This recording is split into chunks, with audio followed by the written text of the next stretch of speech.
The mummified remains of a woman buried more than 250 years ago in Siberia have surprised the scientific community.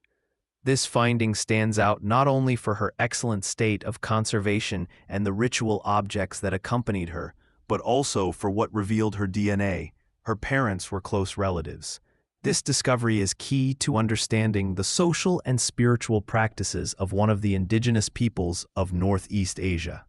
Before continuing, I invite you to subscribe to our channel and give like to this video, so you can be aware of more interesting contents about history and archaeology.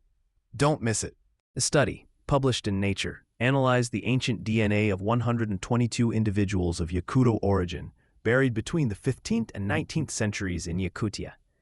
This work, resulting from more than 15 years of excavations, allows rebuilding the history of a community that resisted Russian colonization without losing its identity. One of the bodies analyzed, known as UsSergue's, stands out for being considered the last traditional shaman of its people. UsSergue's was found in a tree trunk casket, wrapped in traditional clothing and surrounded by ritual objects. Among them were a bridle belt and a typical Yakuto hat.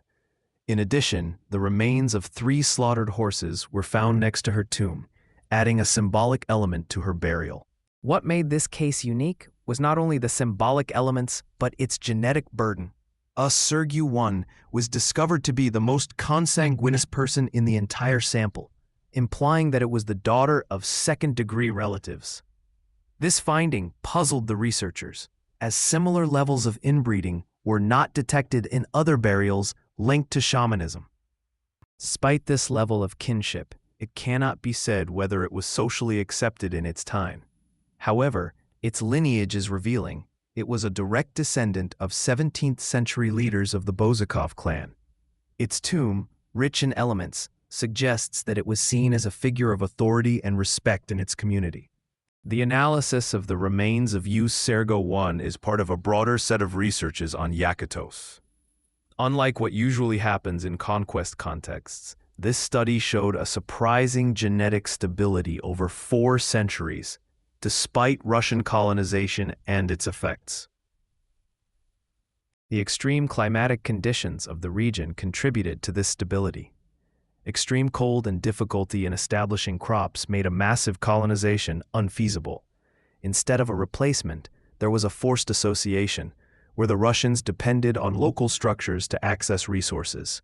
The case of UsSergue's also illustrates how the Yakutos retained traditional cultural practices despite the expansion of Christianity.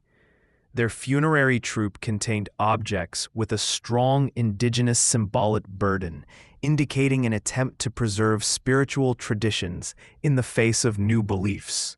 The conservation of the bodies also allowed to analyze the oral microbiome of several individuals. Contact with the Russians was expected to cause changes in diet, but the bacterial composition remained stable, suggesting that traditional eating habits remained firm. The researchers identified relationships of kinship among the buried, supporting the idea of a society structured into clans. This indicates that marriages occurred within the same territory, maintaining a strong local identity over the centuries. The body of UsSergue's is not only an archaeological curiosity, but a reflection of a society that found ways to adapt and resist. Its DNA symbolizes a way of life that challenged colonial processes, offering a portrait of belonging and memory preserved for centuries by Arctic ice.